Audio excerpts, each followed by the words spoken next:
नमस्कार दोस्तों।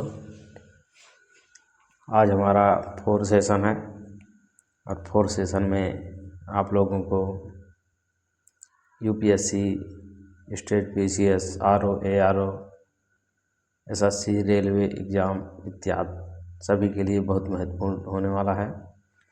और यह क्वेश्चन आप लोगों को बहुत ही बढ़िया क्वेश्चन यानी कि प्री और मेंस दोनों के लिए अपडेट किया गया है। तो आइए देखते हैं। हम लोगों का तीसरा क्लास था लेकिन आज चौथा है, तो चौथा में हम लोग क्या करेंगे, आज जो है रिवीजन करेंगे और चौथे में रिवीजन करके उसके बाद हम 10 क्वेश्चन को करवाते हैं, तो उसको भी करवाएंगे। हम लोगों का रिवीजन सेशन यहाँ से रहेगा। देश का पहला शांति संग्रहालय कहाँ स्थापित किया जा रहा है, तो आपका कच्छ, गुजरात में। हाल ही में G7 शिखर सम्मेलन 2024 का आयोजन किया गया, तो अपुलिया, इटली में। अगला, किस राज्य सरकार ने मुख्यमंत्री माझी लड़की बहन योजना शुरू की है, तो ये आपका महाराष्ट्र ने। माझी लड़की बहन योजना। नाटो का 32वां सदस्य देश कौन बना है, तो स्वीडन बना है। 16वें वित्त आयोग के अध्यक्ष कौन है, तो डॉक्टर अरविंद पनगड़िया। अगला, भारतीय अंतरिक्ष अनुसंधान संगठन इसरो के वर्तमान अध्यक्ष कौन है, एम स्वामीनाथन। हाल ही में किस देश ने अपनी मुद्रा का नाम रियाल से बदलकर टोमन करने का निर्णय लिया है, तो ये ईरान किया है। विश्व का सबसे बड़ा व्यक्तिगत और सौर संयंत्र अल धफरा कहाँ स्थित है, तो आपका संयुक्त अरब अमीरात में स्थित है। भारत का पहला डाक स्काई रिजर्व कहाँ स्थापित किया गया है, तो आपका हेनले, लद्दाख में। सरस्वती सम्मान 2023 से किसे सम्मानित किया गया है, तो प्रभा वर्मा को। आइए रिवीजन सेशन हम लोगों का खत्म हुआ और आज देखते हैं नए सिरे से। हेनले पासपोर्ट 2024 में भारतीय पासपोर्ट की रैंकिंग क्या है, 80, 85, 90, 75, तो आपका आंसर हो जाएगा 85। यह इंडेक्स बताता है कि किसी देश का पासपोर्ट कितनी शक्तिशाली है और आप बिना वीज़ा के कितने देशों में जा सकते हैं। भारत इस साल 50वें स्थान पर है, यानी कि भारत 2024 में हेनले पासपोर्ट इंडेक्स 2024 में भारतीय पासपोर्ट की रैंकिंग क्या है, तो 25 यानी कि 85 है। आपका आंसर बी सख्त है। बच्चों, पासपोर्ट आपकी अंतर्राष्ट्रीय पहचान है।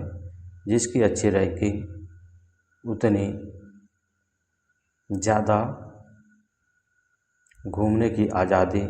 फिलहाल भारतीय पासपोर्ट धारक 62 देशों में बिना वीज़ा और वीज़ा ऑन अराइवल के जा सकते हैं। बिना वीज़ा के आप यात्रा कर सकते हैं। अगला क्वेश्चन, किस भारतीय मूल के व्यक्ति को विश्व बैंक का अध्यक्ष नियुक्त किया गया है, तो ऋषि सुनक को, अजय बंगा को, गीता गोपीनाथ को, नील मोहन को, तो अजय बंगा को।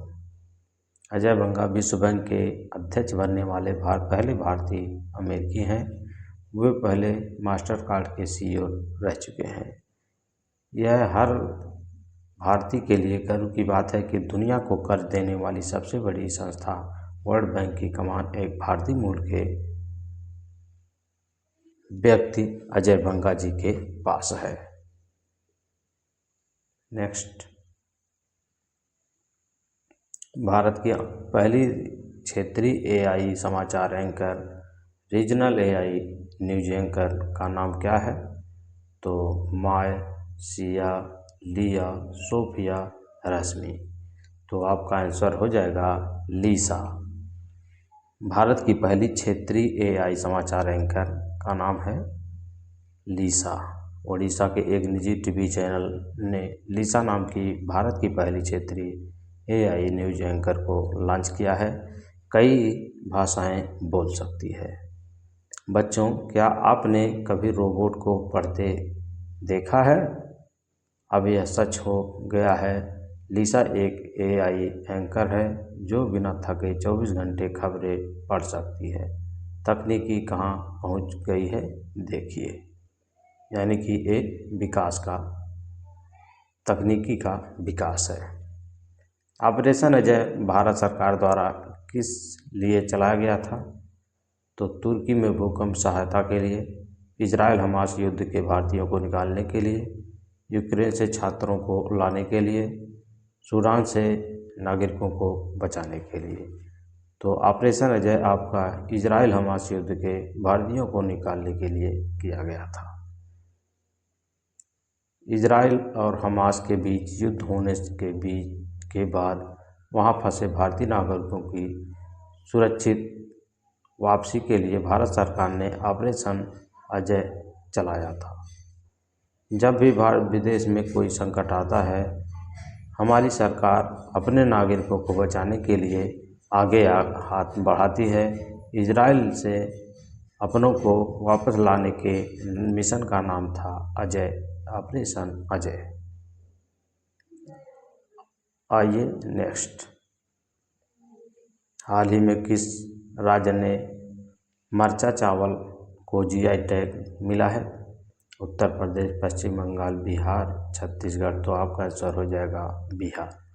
बिहार के पश्चिमी चंपारण जिले के मरचा चावल को अपनी विशेष सुगंध और स्वाद के लिए भौगोलिक संकेत जीआई टैग प्रदान किया है।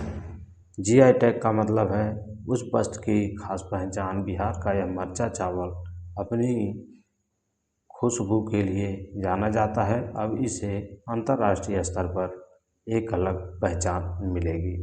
मरचा चावल बिहार का एक बहुत ही महत्वपूर्ण है, इसको आप लोग ध्यान में रखिएगा। अगला क्वेश्चन, 33वें व्यास सम्मान से किसे सम्मानित किया गया है?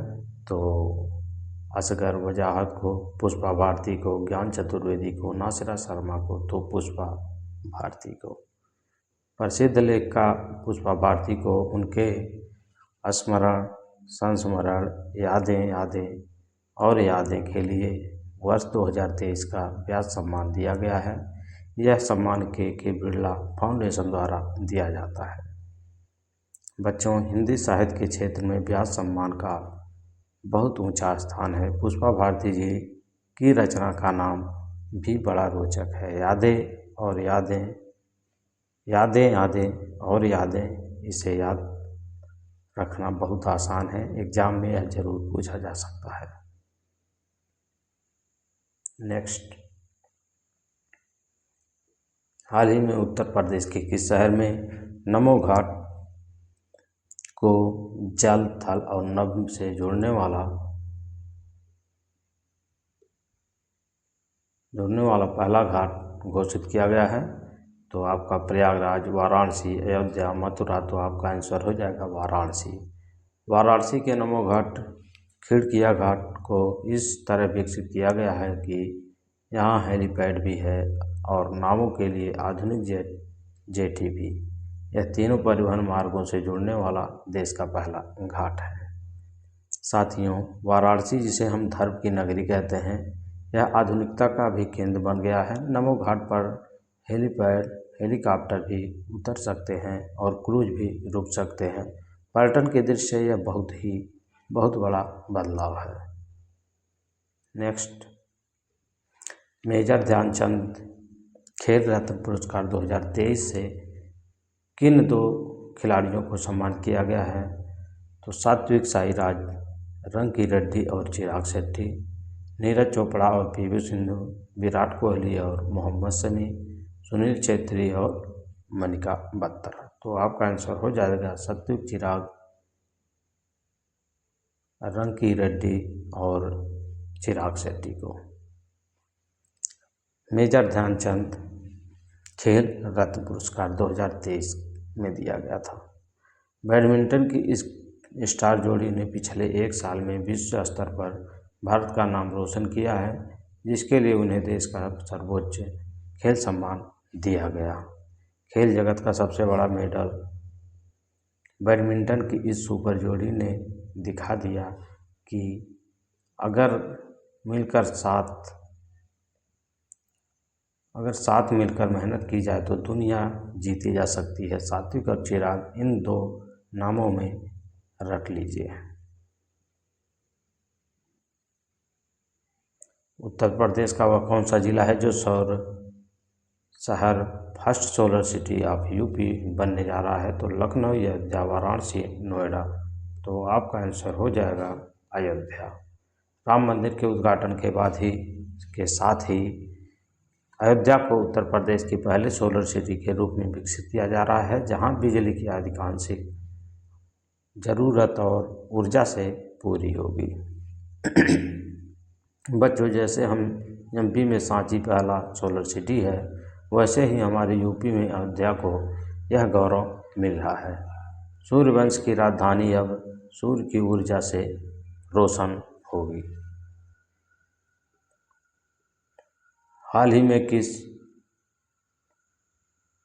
में किस देश ने ब्रिक्स संगठन में शामिल होने का निमंत्रण ठुकरा दिया है? तो सऊदी अरब, ईरान, अर्जेंटीना, इथोपिया। तो आपका हो जाएगा आंसर अर्जेंटीना। अर्जेंटीना के नए राष्ट्रपति जेवियर माइली ने ब्रिक्स समूह में शामिल होने के पिछले प्रस्ताव को औपचारिक रूप से ठुकरा दिया, जबकि मिस्र, इथोपिया, ईरान, सऊदी अरब और यूएई इसमें शामिल हो गए हैं। इंटरनेशनल पॉलिटिक्स में यह बहुत बड़ी हलचल है। ब्रिक्स का विस्तार हो रहा था, लेकिन अर्जेंटीना ने अपनी नई नीतियों के कारण इससे दूरी बना ली है। बाकी 5 नए देशों के नाम भी हमें याद रखने होंगे। तो आज का सेशन यहीं तक। अगर आप पहली बार चैनल पर आए हैं तो चैनल को सब्सक्राइब करें, लाइक करें, शेयर करें, ताकि आपको एक क्लास डेली अपडेट होता रहे। तो चलिए मिलते हैं नेक्स्ट क्लास में, तब तक के लिए धन्यवाद।